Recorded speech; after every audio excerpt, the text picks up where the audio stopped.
आवाज़ की दुनिया के दोस्तों, कल जो मैं आपको बाई कर्मा का जो चरित्र बता रहा था कि वो कितनी कृष्ण के भक्ति में लीन हो गई थी और उसके लीन की वजह से, उसकी भक्ति की वजह से कृष्ण खुद आए उनका खिचड़ा खाने के लिए। जब ये बात कही अपने भजन में, जो सुनिएगा, थाली भर कर लाई खींचड़ो ऊपर घी की बाट की, जी मुम्हारा श्याम धनी जिमावे बेटी जाट की, थाली भर कर लाई खींचड़ो ऊपर घी की बाट की, जी मुम्हारा श्याम धनी जिमावे बेटी जाट की, बापू मारो गाँव गयो गए ना जाने कब आवे लो, बापू मारो गाँव गयो गए ना जाने कद आवे लो, रुच रुच भोग लगाओ बा भगवन मैं थारी इंतजार करूं, थाली भर कर लाई खींचड़ो ऊपर घी की बाट की, जी मुम्हारा श्याम धनी जिमावे बेटी जाट की। अब ये जो भजन का जो अंतरा था, जब उसने इतनी उनसे रिक्वेस्ट की कि मेरे जो माता पिता हैं वो गांव गए हुए हैं और वो कब तक लौटेंगे ये बताना बड़ा मुश्किल है, इसलिए भगवान आप इसको भोग लगाओ, अगर आप नहीं लगाओगे तो माता पिता जब आएंगे तो उनको मैं क्या जवाब दूंगी। और वो चीज़ जो हुई, कृष्ण ने उसकी भक्ति में बसीभूत हो करके और वो आए, उन्होंने भोग लगाया। और वो जो प्रोग्राम उनका 10 दिन जो चला, 10 दिन क्या 15 दिन ही चला, और जब लौटे उनके माता पिता तो उन्होंने कहा कि बेटा कर्मा भाई तू एक काम कर, आज खिचड़ा बना ले। तो वो उसकी माँ जब गई ट्रंक के पास में तो देखा कि ट्रंक में थोड़ा सा ही बाजरा पड़ा हुआ है, बाकी पूरा खाली हो गया। उसने कर्मा को पूछा, उसकी माँ ने कि अरे कर्मा भाई ये खिचड़ा सारा ये बाजरा गया कहाँ, इतना सारा मैं भर के गई थी। फिर उसने गुड़ की तरफ देखा, गुड़ का डब्बा भी खाली था, घी के डब्बे की तरफ देखा, वो भी खाली था, थोड़ा थोड़ा उसमें पड़ा हुआ था। उसने कहा कि बेटा ये सब हुआ कैसे, क्या तू खा गई क्या? बोले नहीं मम्मी मैंने नहीं खाया है, ये तुम्हारे जो कृष्ण ना उनको मैं डेली भोग लगाती थी, वो डेली खाते थे।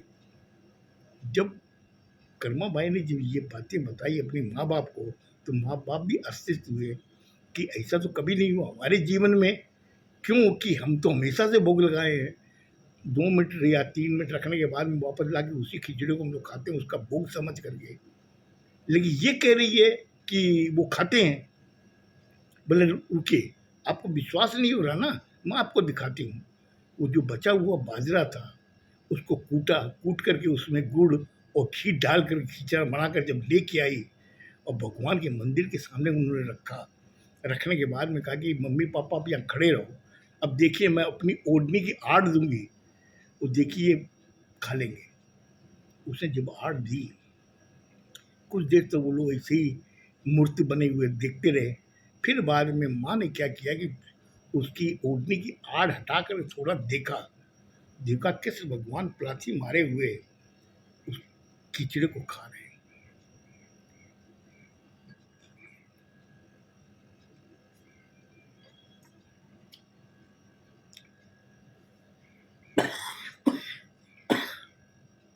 खिचड़े को खा रहे हैं। जब वो देखे तो अचंभित थे, उन्होंने पूरी ओढ़नी हटा दी, हटा के अपने पति से कही कि देखिए आप भी। उन्होंने जब देखा, वो भी आश्चर्यचकित हो गए कि कृष्ण भगवान प्लासी मारे हुए बड़े मगन होकर के खिचड़े को खा रहे थे।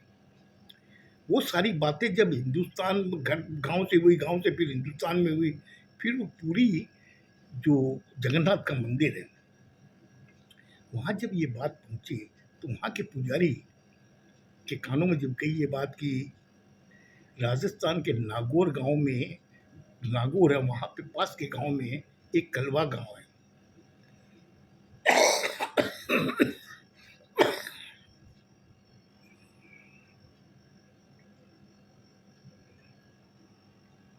वहाँ जीवन नाम ढूंढी जाट है, उसके घर में उसकी बेटी है कर्माबाई, वो खिचड़ा बनाती है और कृष्ण भगवान उसको भोग लगाते हैं।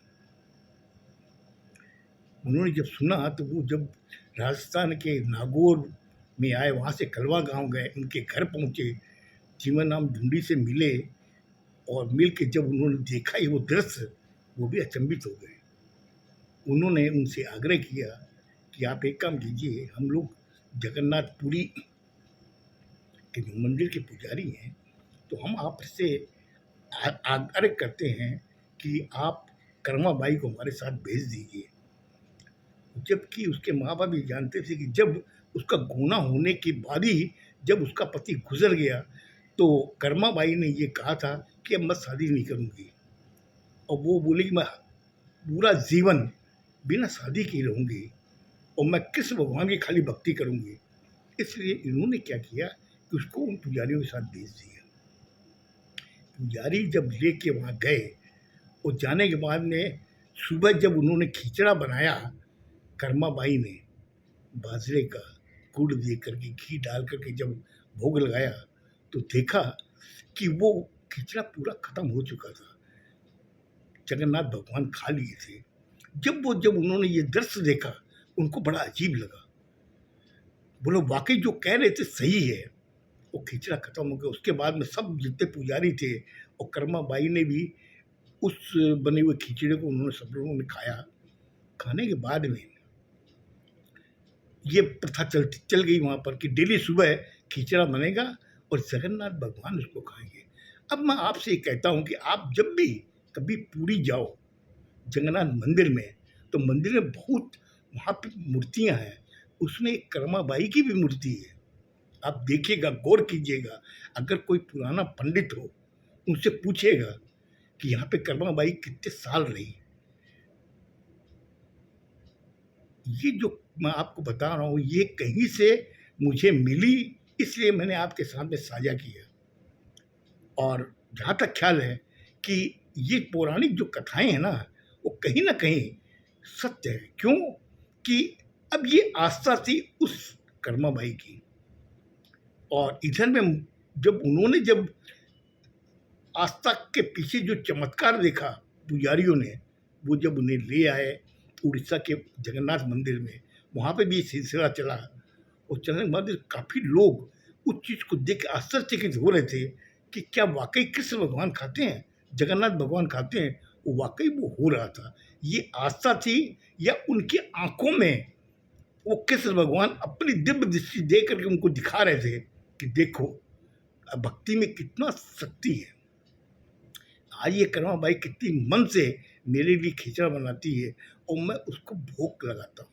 अब ये सत्य है कि या झूठ है, ये उसकी आस्था थी। आस्था के पीछे क्या चमत्कार था, अब आप समझिए, उसको खुद ही मैं आप पे छोड़ता हूँ। और अब जब भी आप लोग मंदिर जाओ, पूरी में जाइएगा, जाके देखिएगा, वहाँ पे एक कर्माबाई की मूर्ति भी है। बहुत जने नहीं जानते, लेकिन मैं आपको बता रहा हूँ कि मैंने कहीं ना कहीं इस चीज़ को पढ़ा है। पढ़ने के बाद में ही मैंने आपके सामने साझा करना चाहा कि आप साझा करूँ ताकि आप लोग समझो कि राजस्थान की जो धरती है वो वीरों की धरती है और भक्तों की धरती है।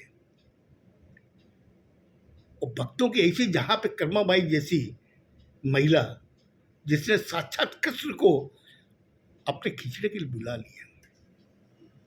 खुश रहो, स्वस्थ रहो, ये मेरी कामना है।